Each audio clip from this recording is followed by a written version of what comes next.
त्वमेव माता च पिता त्वमेव बन्धुश्च सखा त्वमेव विद्या द्रविणं त्वमेव सर्वं मम देव देव। श्रीदक्षिणामूर्तिसुदेशिकेन्द्रं द्वैपायनं सूत्रकृतं मुनीन्द्रं श्रीशङ्करं भाष्यकृतं यतीन्द्रं मद्देशिकं चापि नमामि विद्यै। ओम नमो ब्रह्मादिभ्यो ब्रह्मविद्या संप्रदायकर्तृभ्यो वंशऋषिभ्यो महद्भ्यो नमो गुरुभ्यः। सर्वोपप्लवरहित प्रज्ञानगणः प्रत्यगर्तो ब्रह्मैवाहमस्मि। ओम प्रपन्नपारिजाताय स्तोत्रवेत्रैकपाणये ज्ञानमुद्राय कृष्णाय गीतामृतदुहे नमः। Pranams everyone. We are in the second chapter, Sloka number 20. Shri Bhagavan uvacha na jāyate mriyatē va kadāchit nāyam bhūtvā abhavitā va na bhūyaḥ ajo nityaḥ śāśvatoyam purāṇaḥ na hanyatē hanyamāne sharīre.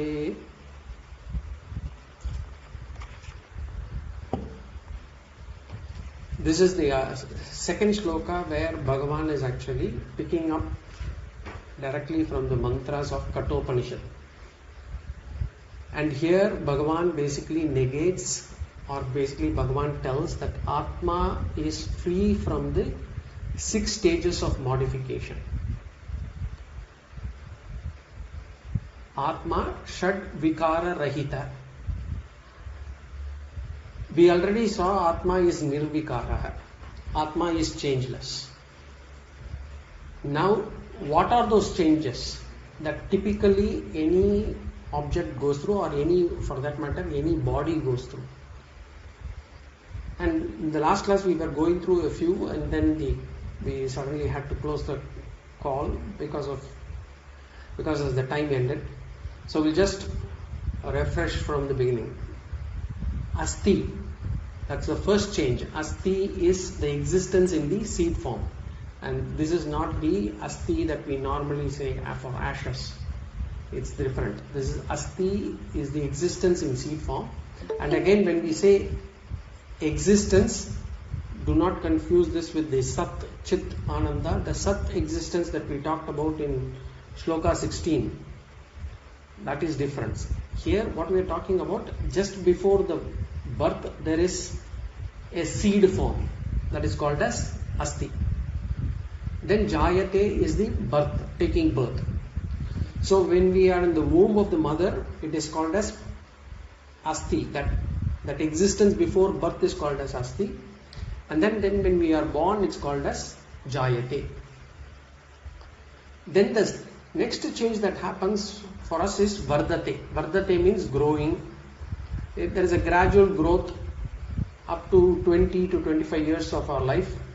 The body shows growth in all aspects. The height grows, the limbs grow, everything there is growth.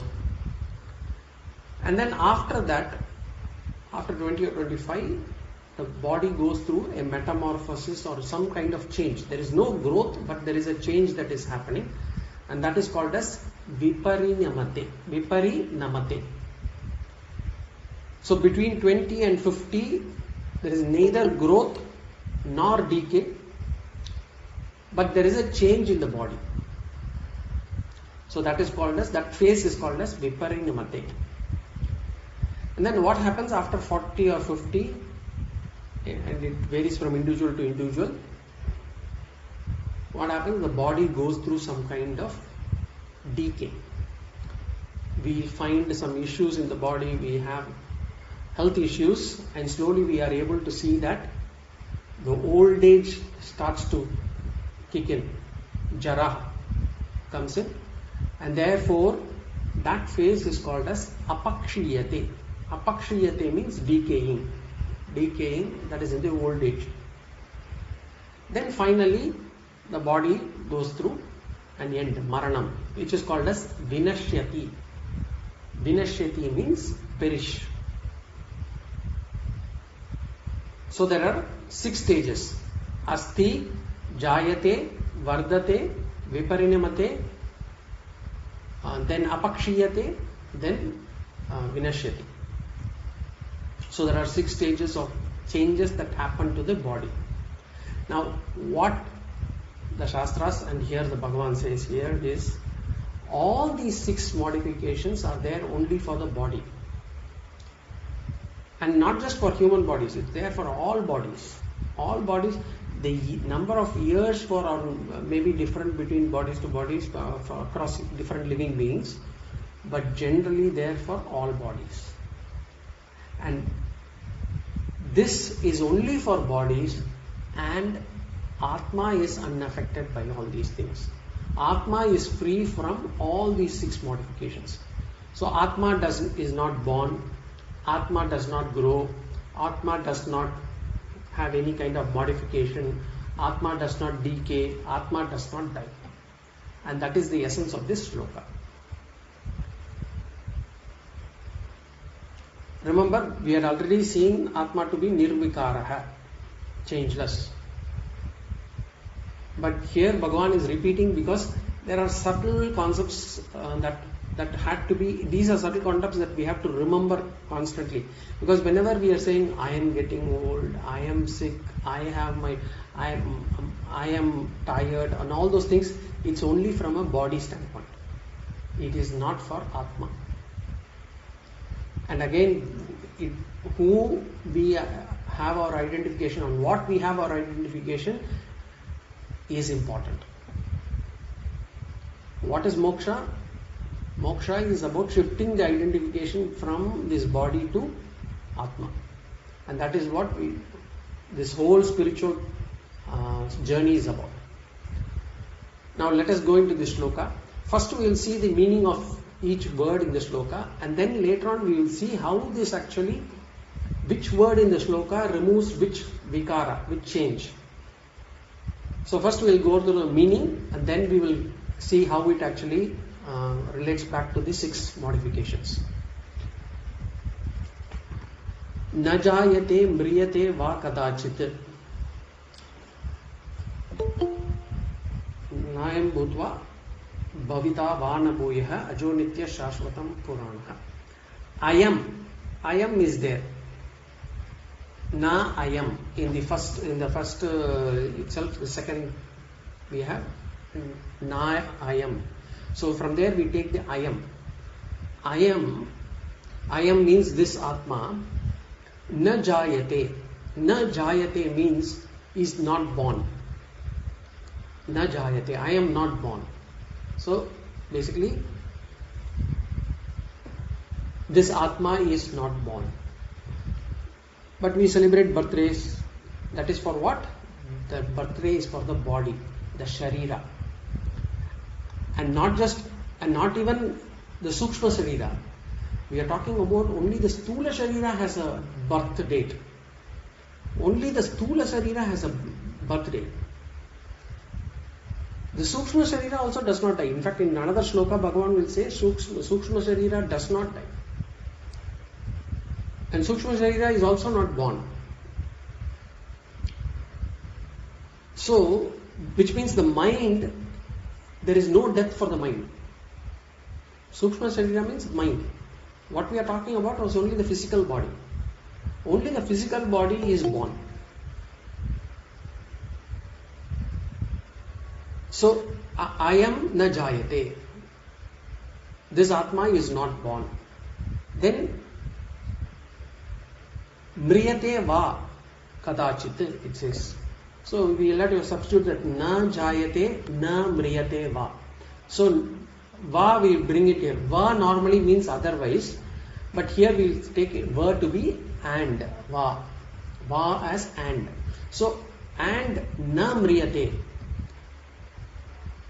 So this Atma is not born, nor does it die. Na mriyatē. There is no death. There is no death for this Atma. Is it only for this life, or is it only for some time that it is? No, it is our kadāchit. At any time it is neither born nor does it die. Some people have this feeling this Atma is actually born during Srishti, and then it gets, the Atma dies during Pralaya. The Srishti and Pralaya concepts, like after the one Chaturyuga is completed, or one Mahachaturyuga is completed, there is a Srishti and Pralaya. During that time also, there is no death, there is no birth. So Bhagavan is negating even during that kadachit, at all times. So that word kadachit has to be used everywhere. So kadachit na jāyatē, kadachit na mriyatē. The Atma is not born, nor does it die. Then the next line, nāyam bhūtvā vā na bhūyaḥ. And Bhagavan is actually repeating the same thing here. Ayam na bhūtvā. Again, ayam we'll have to prefix everywhere. Ayam na bhūtvā. Ayam means this Atma. Na bhūtvā. Na bhūtvā means this Atma will neither come to existence. It will never come to existence. Va na abhavitā bhūyaḥ. Ayam na bhūtvā va na abhavitā bhūyaḥ iti. Va we already saw as and. Na abhavitā. Na abhavitā bhūyaḥ. Nor will it disappear again. So the Atma will neither come into existence, nor will it disappear again. So first we saw Atma is neither born nor does it die. Now we say Atma is neither coming to existence nor will it disappear. Then ajo nityaḥ śāśvatoyam purāṇaḥ. Again, I am ajaḥ. Ajaḥ means unborn. Ajaḥ means unborn. I am ajaḥ. This Atma is unborn.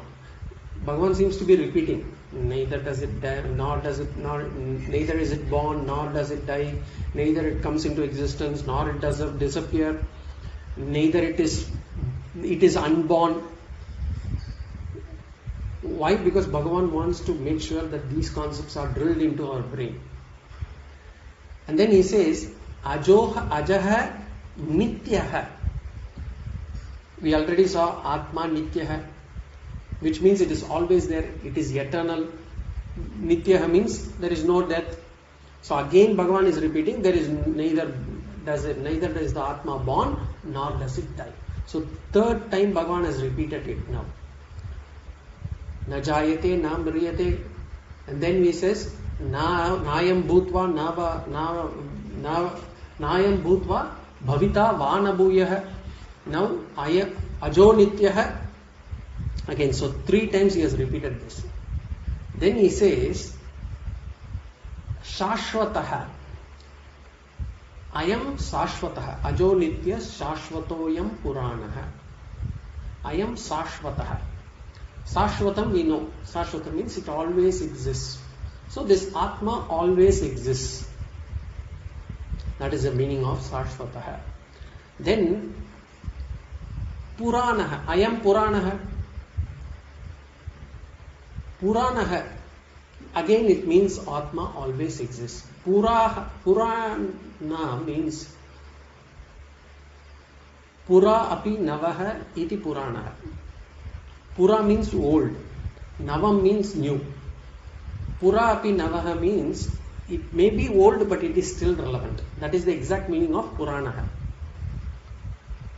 Or navaha means new. So here it says Atma, though Atma is old, it is always new. This Purana, this name we have used it, right? The Purana, we have seen Bhagavata Purana. We have lots of Puranas, 18 Puranas we have. What are these Puranas? These are, Purana means old stories, but it is still relevant even now. That's why it's called as purāṇaḥ. It has stood the test of time, and it will still, be able to. It will still, for every generation, it will be still relevant. That's why if you look at our itihasas and Puranas, those Mahabharatas or the Bhagavata Purana, if you take, even today people love to hear the Bhagavata Purana stories. It has been there for so many generations have loved the Bhagavata Puranas, and there will still be generations that will love the Bhagavata Purana. Whereas if you look at movies that were taken about 20-25 years ago, people do not relish it. Present day generation will not be able to watch it. But even this generation, which is actually watching the likes of Marvel and others, if you actually tell them a nice story in Bhagavata Purana or Itihasas, you bring them to the screen, they will like it, because there is relevance even today. The concepts that are discussed are still relevant. So here, Atma purāṇaḥ, it is old but still stays as new. And finally he says, na hanyatē hanyamāne sharīre. Na hanyatē. Hanyatē means it is not affected. Na hanyatē, it is not affected. When it is not affected? Hanyamāne sharīre. Sharīre hanyamāne. Which means even when the body is affected, Atma is not affected. So even when the body is afflicted by diseases, whatever, or when the body goes out of shape because of disease, or body bloats or body shrinks, anything can happen. But Atma is not affected. The diseases affect only the body.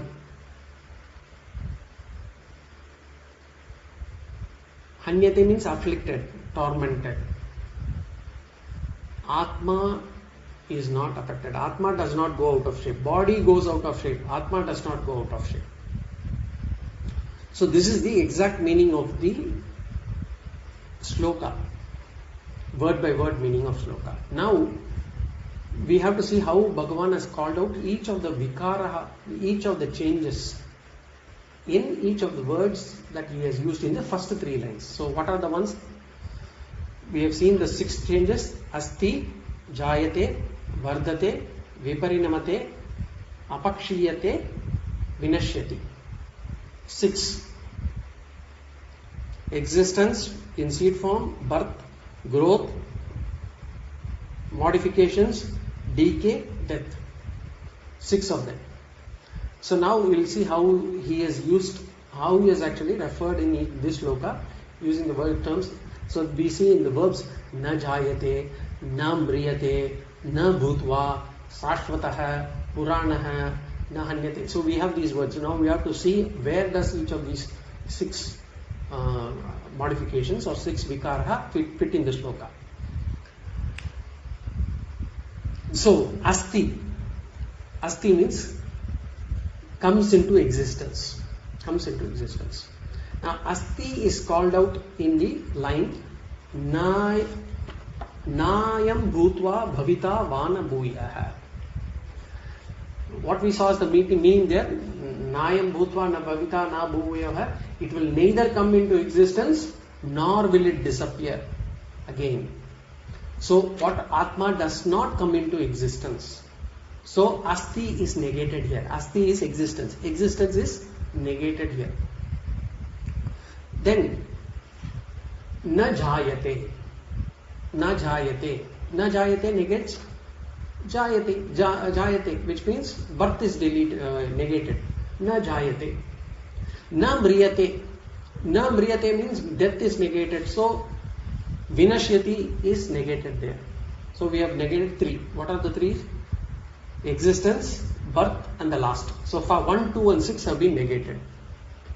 Existence, birth, vinashyati, the last one. Now, Vardhate. Vardhate means growth. Growth is negated by the word purāṇaḥ. What is old remains the same as today. Remains as new as today, or remains the same as today. Means there is no growth. So Vardhate is negated by the word purāṇaḥ. So na Vardhate, because purāṇaḥ. Because it is purāṇaḥ, there is no Vardhate. So the third one is done. Now viparinamate, the modification, is negated by the word na hanyatē.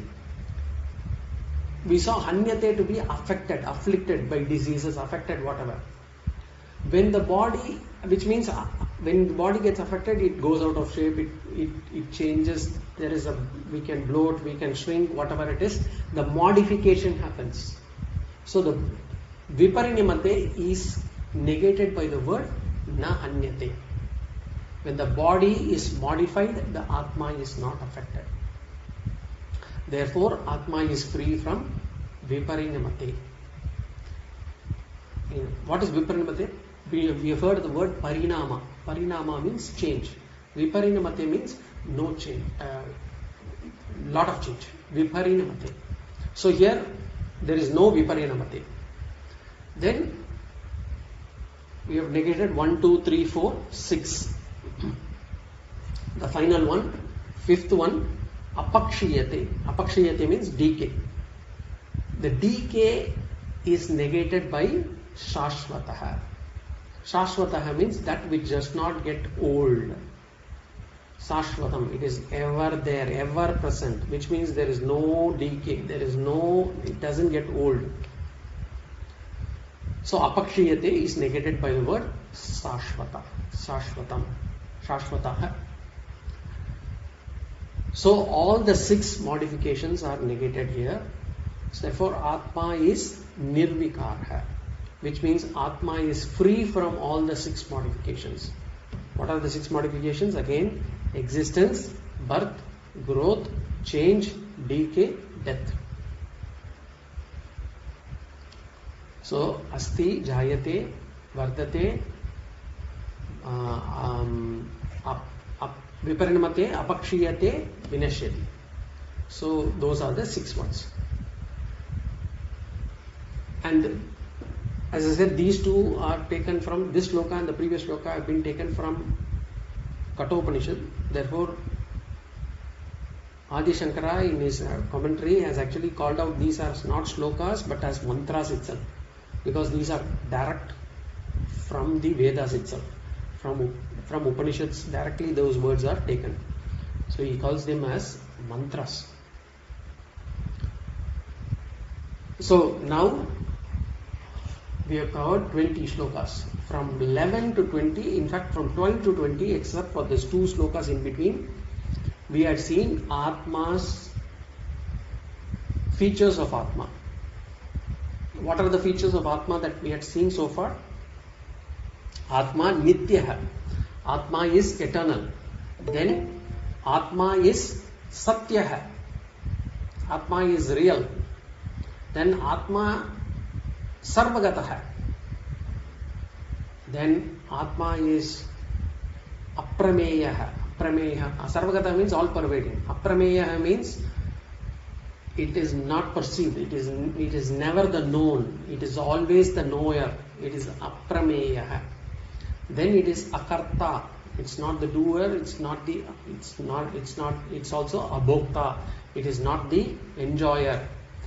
Then we now saw nirvikaaraha. So again we saw nirvikaaraha, free from all modifications.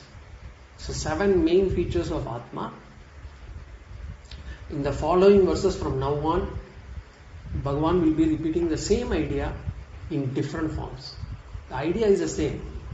These features will keep on repeating, because we have to ensure that this goes deep into our subconscious mind. Who am I? I am Atma. Who am I? I am eternal. I am the reality. I am all pervading. I am the subject. I am never the object. But I don't involve myself in any activity. Neither do I actually feel the effects of my action. I am free from all modifications. So if we have to meditate upon these features of Atma and then do some kind of an auto-suggestion to ourselves. That comes into when we do that is called as nididhyasana. When we come to the nididhyasana portion, we will be discussing those things. Now, next sloka, sloka number 21.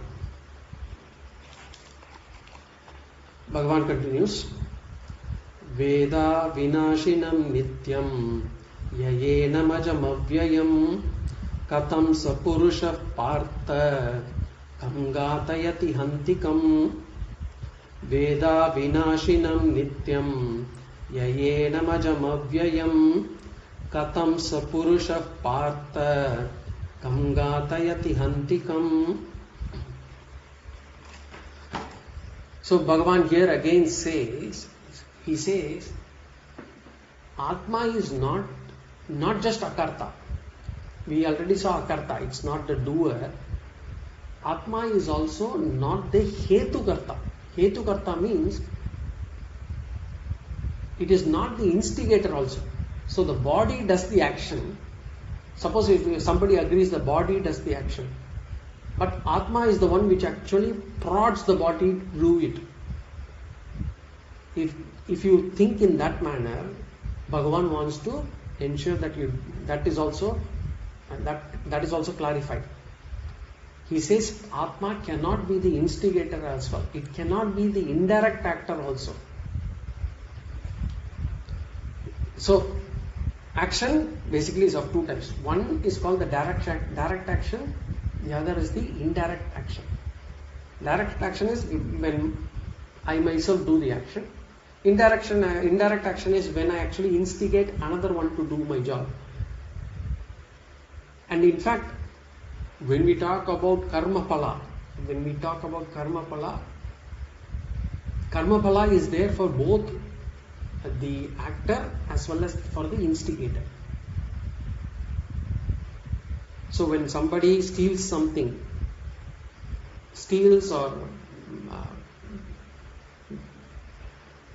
lies, then that is a crime. That is also a crime. But when somebody engages somebody else to steal something for them, or when somebody instigates another person to lie for them, then that person also comes under scrutiny, or that person also will get papa. So Hetukarta also is involved in action and will also get the result of papa punya. And in Sanskritam we have two words, direct doer, which is called as karta. Karta means direct doer. And then the indirect doer is called as karayitaḥ. Karayitaḥ means the person who makes the other person to do it. Karta karayitaḥ. So when there is a helper at home, we may not do the work. We will be sitting on the chair, we instruct them to do this, do that. The mere presence of this boss, the all other work will go on. So the boss is not the karta, but the boss is the karayita. Now what about Atma? Bhagavan says Atma is neither the karta nor the karayita. Because some people will say, and when they say, they'll say, I am not doing anything. Only the Atma inside me is actually instigating me to do this. That is how they say. Wherein there are two faults there. One, Atma instigating is a problem. That is not true. The second thing is, they are identifying themselves with the body and mind. They say, I am not doing it. When they say from the standpoint of this body and mind. And they say, I am not doing anything, but the Atma is the one which is inside me, which is instigating me. And sometimes they even take the name of Bhagavan for that. They say, the Bhagavan inside me is actually instigating me to do these things. I have no control over these things. So there are multiple levels of faults there. First of all, Atma instigating is wrong, Bhagavan instigating is wrong, then you identifying yourself with this body and mind is even wrong. So Bhagavan is basically denying all those things. Some say, in Tamil say, நான் என்ன பண்றது Bhagavan in ஆட்டி வைக்கிறான். Bhagavan is actually instigating or making me a puppet in his hands. That is what people say. So that is all negated here. Bhagavan basically negates all these things here. And Bhagavan does not, in this sloka, it's a very significant sloka. Because Bhagavan does not directly say that the Atma does not do anything. He does not say that Atma does not do anything. What he does is, in this shloka, he brings Jnani into the picture. He brings Jnani into the picture. That's why Shankaracharya, Adi Shankara also considers this shloka as, Adi Shankara considers this shloka as very significant shloka. Because until now, Bhagavan had only talked about Atma. In this shloka, what he says is, he says, a Jnani who understands Atma as such, as in, a Jnani who understands the Atma does not do anything. And he does not instigate anyone to do as well. So the Jnani is the one who understands Atma to be akarta and abhokta. And that is why this shloka is significant, because here he brings Atma Lakshana as well as the benefit of Atma Jnana. What is the benefit of Atma Jnana is also brought in here. The Atma being neither the doer nor the instigator, that is Atma Lakshana. But what Bhagavan does is, he does not give this as Atma Lakshana. He gives this as Jnani Lakshana. He says this is the Lakshana of a Jnani. So, if somebody gets a question, is Bhagavan talking about Atma Lakshana or a Jnani Lakshana? Jnani is what? One who is already, one who has already got moksha here and now.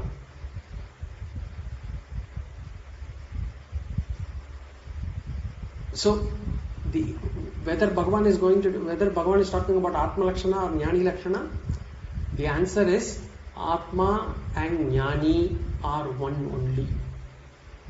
Atma and Jnani are one only. The reason being, wherever we keep our identification, wherever we keep our abhimana, we become that. So, if we keep our abhimana on this body, then we become the body, or everything that the body goes through, we go through. Because we have kept our identification on the body. If we keep the abhimana on the mind, then we become the mind. Some people have this tendency to find their issues with the body very frequently. My physical body. My body is paining here, my body is having this problem, my body is having this problem. Because they are constantly identifying themselves only with the body, physical body. Some people have this identification on their mind. I know this, I know that, I can do this, I have this particular knowledge. It's all about what their mind, intellect is about. So there they have kept their identification more on their Sukshma Sharira. There is basically mind. But if we understand Atma to be me, if we understand Atma is me, then we become the Atma. So here Bhagavan says, Jnani does not do any action, neither does he get anyone else to do the action. So what we will do is, we will go into the shloka and then we will do a vichara again after that. So going to the shloka, Veda vinashinam nityam yayenam ajamabhyayam. Veda. Veda means here, he must know. Vedaha. The main aim of the seeker is the knowledge of Atma. The seeker, as in the spiritual seeker, what is their goal? Their goal is to get the knowledge of the Atma and own up to that Atma. Here the word Veda means, it does not mean the Rig, Yajur, Sama, Atharvana Veda. It does not mean that noun. Veda here is not the noun. which refers to the scriptures. Here the Veda is a verb which should be translated to as one should know. Veda, one should know. The aim of the spiritual seeker is to know. Veda. Yaha Veda, who knows what? Atmanam. As in enam, this Atma to be. Yayenam. Yaha yenam. Enam means what? Enam is again this Atma to be. This Atma to be what? What and what type of Atma one should know? Bhagavan says, Veda vinashinam nityam. Avinashim. Vedaha avinashinam. Avinashinam. Vedaha avinashinam nityam. Yaha yenam ajam avyayam. So what should he know? What should he? Yaha yenam. Yaha vedaha. Vedaha yaha yenam. What are the things he should know? Avinashinam, nityam, ajam, avyayam. 4 things. Avinashinam, nityam, ajam, avyayam. All we have seen this before. Avinashinam. We have already seen this before. Avinashitu tat viddhi. We saw that. Avinashinam means what? Indestructible. That which cannot be destroyed at all. So how long will it be there? Nityam. Nityam. Avinashinam nityam. Nityam is eternal. And ajam. Ajam we saw only last sloka. Ajam means unborn. Without any janma. Avyayam. Avyayam means there is no decay. There is no old age. Apakshiyarahitam is avyayam. So such an Atma one should know. That is the aim of the spiritual seeker. The spiritual seeker is the spiritual seeker is one who is actually, the aim of the spiritual seeker is to know that the Atma is avinashinam, nityam, ajam, avyayam.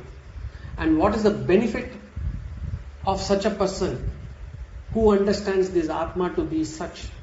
What is the benefit that he gets by knowing that the Atma is indestructible, it is eternal, it is unborn, doesn't go through decay? What is the benefit he gets? Bhagavan says in the second line, Katam sa purusha partha kam gatayati hantikam.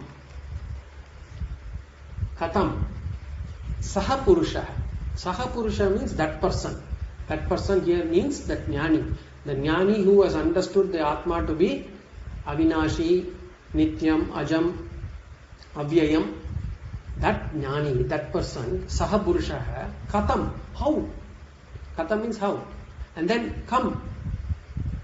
Katam is how. Kam is whom. And whom? Gatayati. Gatayati means can he instigate to kill? How can that person, how and whom can he instigate to kill? Gatayati.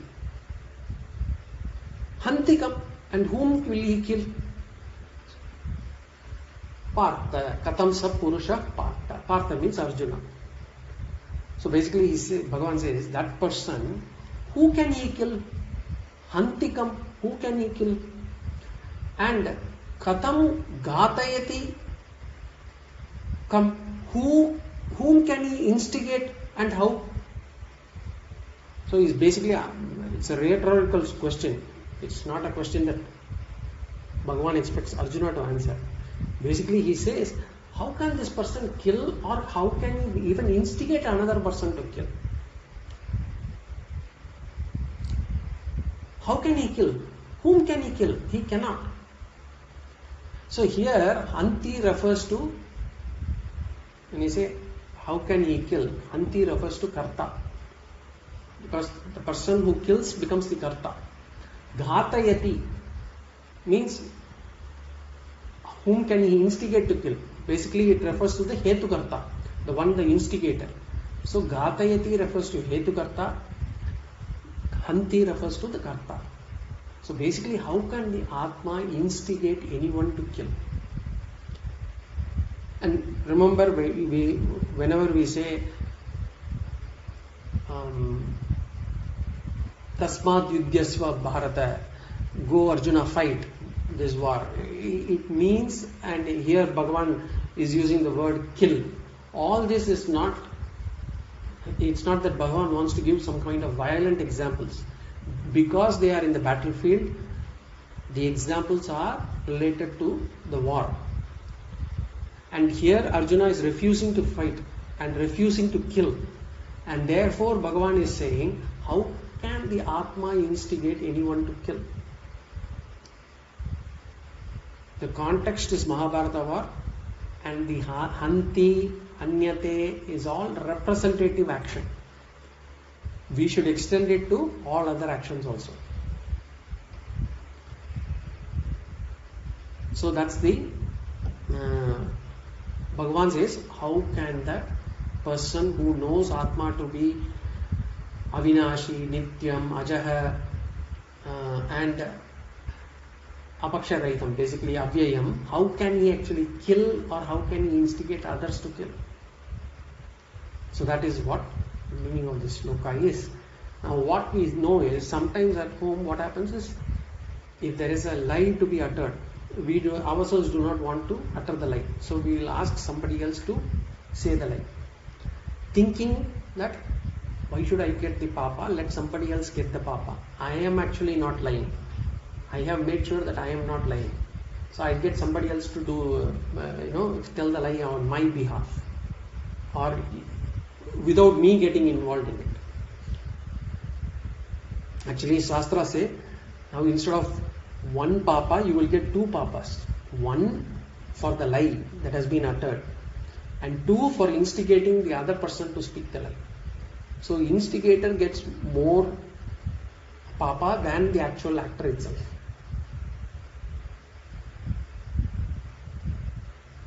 So it's very important.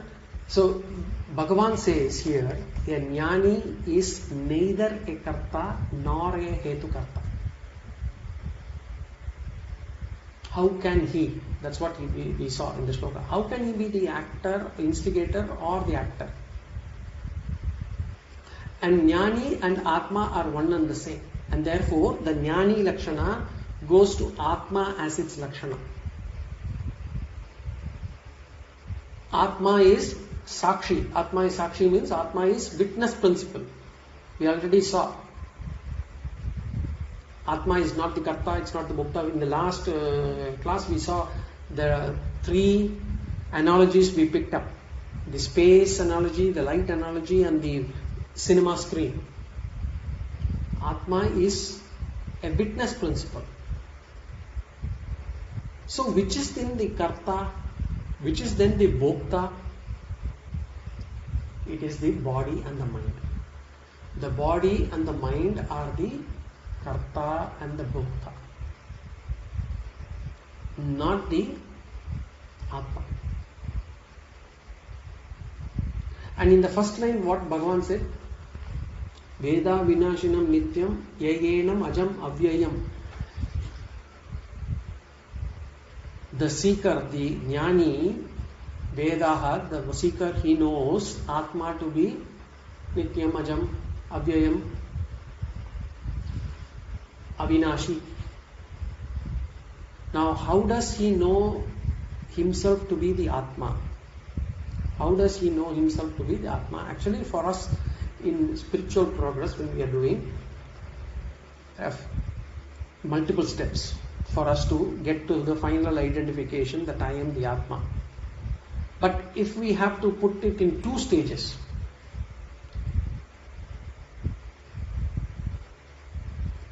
then the first stage is to separate the body and the consciousness. First stage, we have to understand that the consciousness is not the integral part of the body. We always think that the body is sentient, the mind is sentient. We always think that the consciousness is built inside the body. When I hurt myself, I feel the pain. I am sentient. When somebody speaks something about me, I get hurt. My mind gets hurt. The mind is sentient.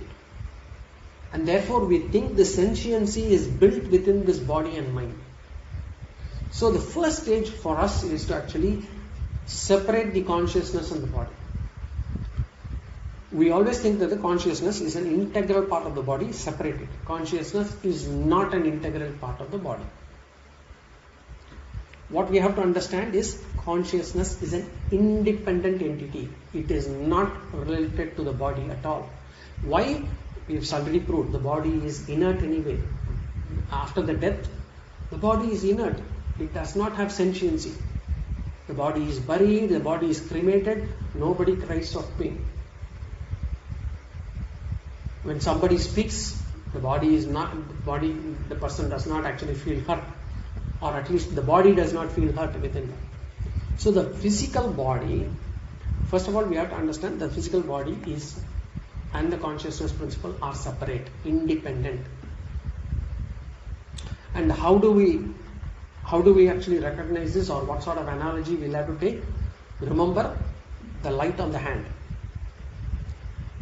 When I show the hand, you are able to see the hand. But the real reason why we are able to see the hand is because the reflection of the light on the hand. The reflection of the light on the hand makes the hand visible. Without this light, the hand is invisible. Or if we bring sentiency here, the hand is insentient. You are not able to see that hand, so it's as good as insentient. So the light is the one which makes the hand visible. Now, is the light an entity within this hand, or is an independent entity? The light is a separate entity. The light is not part of this hand. The light is not the product of the hand. The light is not the property of the hand. In the same way, the consciousness pervades the body. It is intimate, no doubt, but it is not an integral part of the body. It is a separate entity. Consciousness is different, body is different.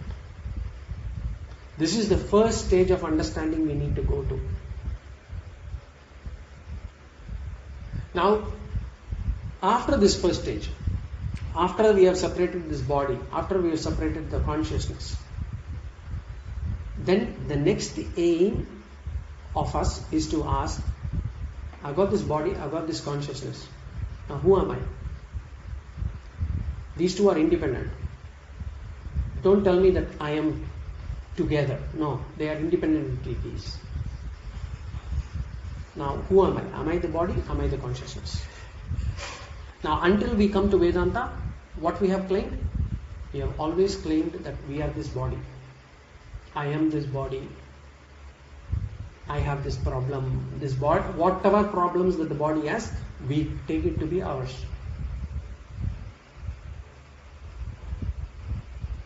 We vehemently claim that we are the body. But then what happens? The body is a decaying matter.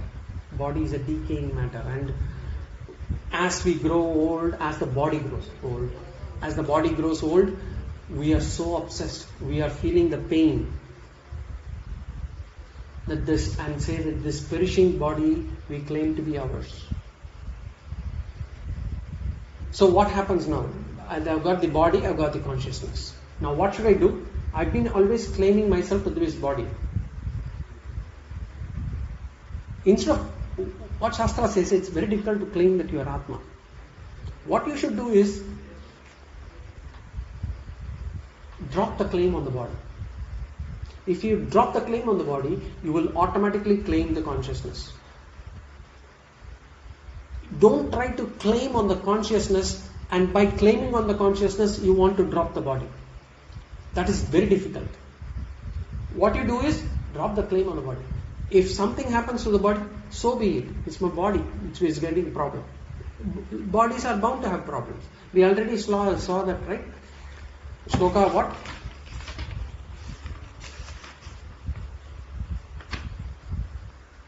Dehinosmin yata dehe kaumaram yavanam jara tata dehantara prapti dhirastastra mutvyati matra sparshrastu kaunteya shitoshna sukha dukkada agama payino nityaḥ tam sitakshasva bharata.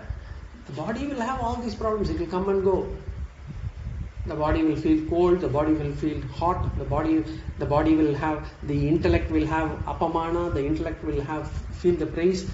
Everything is possible. The mind will go through sorrow, the mind will go through pain, joy. That's part of the body, that's part of the mind. Don't take that to be yourself. So that's the way we should claim the Atma. We should not claim that I am Atma and therefore I will automatically, the body will be dropped. No. Drop the claim on the body and the mind, automatically you will start claiming. Understand the features of Atma, you will slowly be able to catch hold of the Atma principle. But this is very big. This is a tough shift. It's not easy. Understanding itself is relatively difficult. But even if understanding is easy, the shifting the I from this so-called this matter bundle, anyway body and mind are all matter only. It's all panchabhutas only. From this matter bundle to go to that consciousness, it will take time. What we have to do is, whenever we are alone, we have to contemplate. We have to sit separately and look at this body and say, well, this body is borrowed from external matter. Actually, it's only panchabhutas. And this life I have this body. Previous life I don't know which body. Next life I don't know which body. So first try to slowly separate our shift from the body, then from the mind. That's why we got this Panchakosha Vilakshana. We negate the Annamaya Kosha, we then negate the Pranamaya Kosha, then Manonmaya Kosha, Vijnanamaya Kosha, Anandamaya Kosha. I am not the Pranamaya Kosha, I am not the first I am not the Annamaya Kosha, then I am not the Pranamaya Kosha, then I am not the Manomaya Kosha, then I am not the Vijnanamaya Kosha. So we do that negation. Or the Sharira Traya Sakshi or Sharira Traya Vilakshanam. They say, I am not the Stula Sharira, I am not the Sukshma Sharira, I am not the Karana Sharira. That kind of approach. Or we have this Avastatraya Sakshi. I am the one who is in the waker, I am the one who is the deep sleeper, I am the one who is in the dream stage. I am that Sakshi witness who is the common thread in all three stages. So that's another way to do it.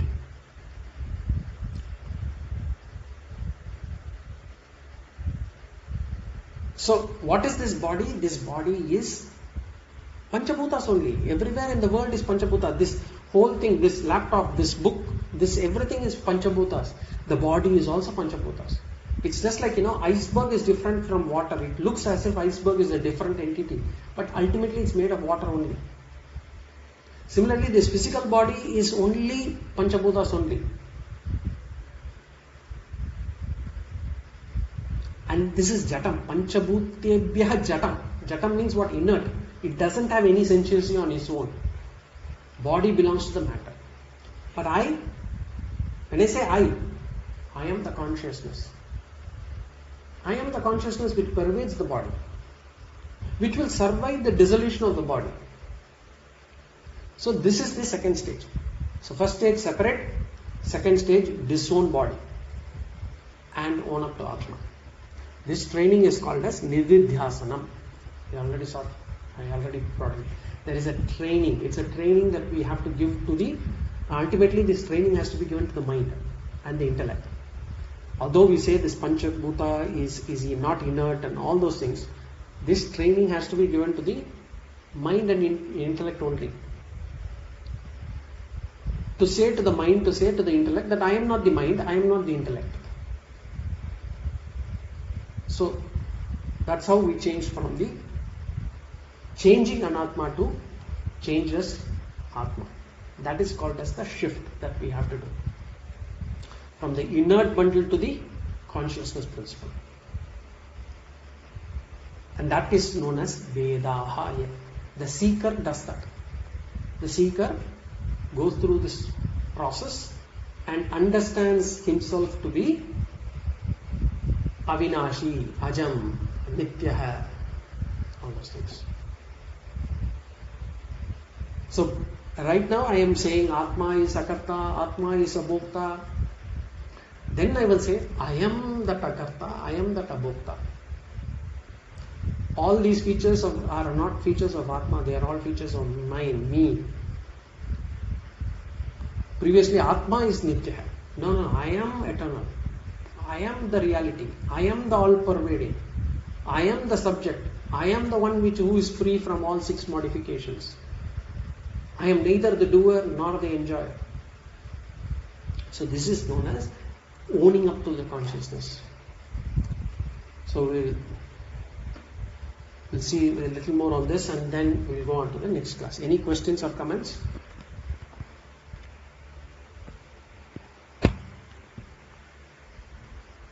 Okay. If not, we'll see again in the next class. Om Purnamada Purnamidam Purnad Purnamudachyate Purnasya Purnamadaya Purnameva Vashishyate. Om Shanti Shanti Shanti. Harihi Om Shri Gurubhyo Namaha. Harihi Om.